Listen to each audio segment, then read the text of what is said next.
अगर आप भी लेना चाहते हैं देश दुनिया की तमाम जानकारी तो आज ही सब्सक्राइब करें हमारे चैनल को। साथ ही नीचे दिए बेल आइकन को जरूर दबाएं ताकि हर अपडेट आप तक पहुंच सके। नमस्कार, आप देख रहे हैं प्रभा साक्षी और मैं हूं आपके साथ रेणु तिवारी। यह हमारा खास प्रोग्राम है फिट है तो हिट है, जिसमें आज हम बात करने जा रहे हैं आयुर्वेदिक चीजों के बारे में। इस विषय पर हम स्पेशल बातचीत करेंगे। हमारे साथ हैं डॉक्टर परीक्षित शेवड़े, जो बताएंगे इस विषय पर विस्तार से। सर, बहुत बहुत स्वागत है प्रभा साक्षी में आपका। जी धन्यवाद मुझे बुलाने के लिए। सर, मैं जानना चाहूंगी कि कोरोना काल के बाद आयुर्वेद का कितना महत्व बढ़ा है।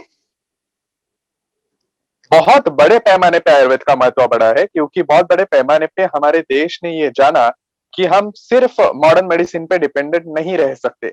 हमने बाकी के पर्यायों को भी हमने देखना चाहिए, और इस हिसाब से अगर देखें तो एनआईए जयपुर ने किया हुआ जो स्टडी है वो बताता है कि तकरीबन 30% से लेके 40% तक बढ़ोतरी पेशेंट्स आने में आयुर्वेदिक ओपीडी ने देखना चालू किया इस कोरोना काल के दौरान। तो मुझे लगता है बहुत बड़े पैमाने पे लोगों में ये जागरूकता आ गई कि हमें कोविड ही नहीं बाकी की चीजों के बारे में भी आयुर्वेदिक उपचार को प्राथमिकता देनी होगी। जी, तो आज के समय में आयुर्वेद से जुड़े रहना हमारे लाइफस्टाइल के लिए कितना महत्वपूर्ण हो गया है और कितना ज्यादा जरूरी हो गया है, इस विषय पे आप क्या कहना चाहेंगे सर?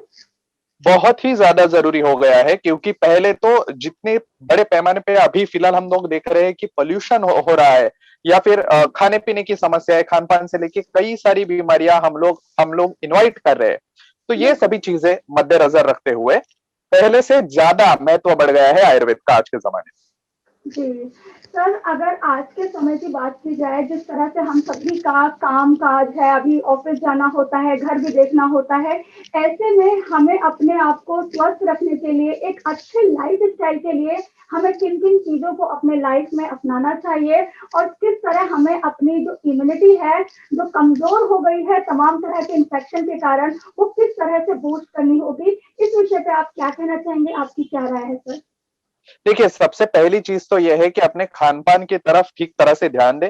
आयुर्वेद ने बताई दिनचर्या ऋतुचर्या, ये जो बहुत ही महत्वपूर्ण चीजें हैं, आपके नजदीकी वैद्यों से इनके बारे में जान ले। आपकी प्रकृति के हिसाब से वे आपको इसके बारे में बता देंगे। खाने में जो हरे मूंग होते हैं हमेशा रखने चाहिए। चावल अघनी के जो होते हैं वो रखने चाहिए। देसी गाय का दूध, देसी गाय का घी, ये हर रोज लेना बहुत ज्यादा जरूरी है। और रोज वर्जिश करना, ये सभी चीजें पचाने के लिए और अच्छी तरह से हमारे शरीर का सहनन बढ़ाने के लिए बहुत महत्वपूर्ण है। जी, सर, जैसा आपने बताया, ये सारी चीजें अपने पास रखनी चाहिए। इन चीजों में ऐसे तत्व होते हैं, ऐसे पोषक तत्व होते हैं जो हमारे शरीर के लिए बहुत अच्छे होते हैं।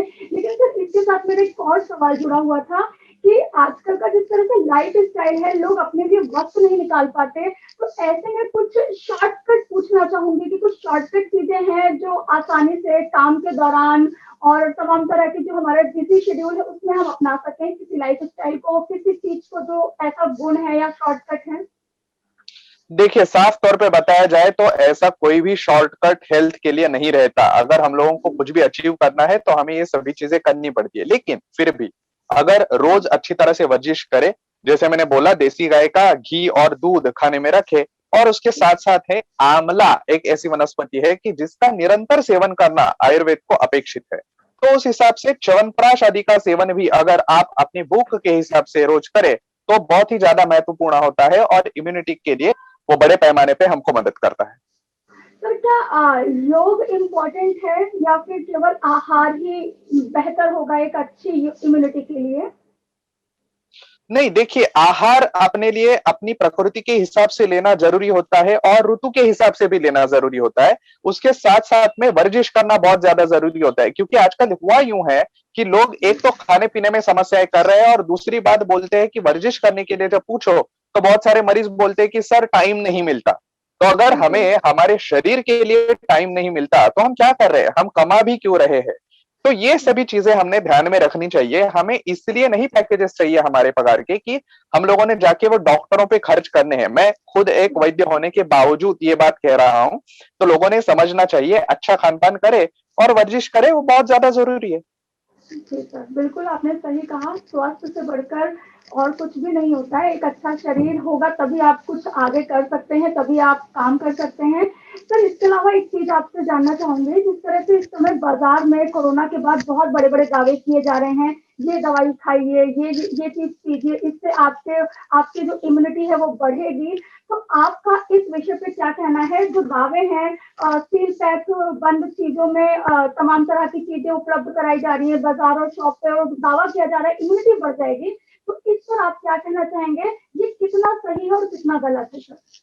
मैं इस माध्यम से लोगों को सावधान करना चाहूंगा कि इतना अगर आसान होता आपकी इम्यूनिटी बढ़ाना तो दुनिया में कोई भी मुश्किल नहीं रहती। इसलिए मैंने जो बहुत बड़े पैमाने पे जो स्ट्रेस दिया खान पान के ऊपर, वर्जिश के ऊपर, उसका कारण ही यही है क्योंकि केवल आप दवाइयां खाने से आपकी इम्यूनिटी बढ़ने से रही, वैसे नहीं इम्यूनिटी बढ़ती। दूसरी बात, कोरोना जैसी जो बीमारियां है उनको हल्के में ना ले। बीमारी जरूर है, अगर उसे अच्छी तरह से हैंडल नहीं किया गया तो बहुत एक्सट्रीम तक जा सकती है और आपने देखा कि मृत्यु दर भी है उसमें।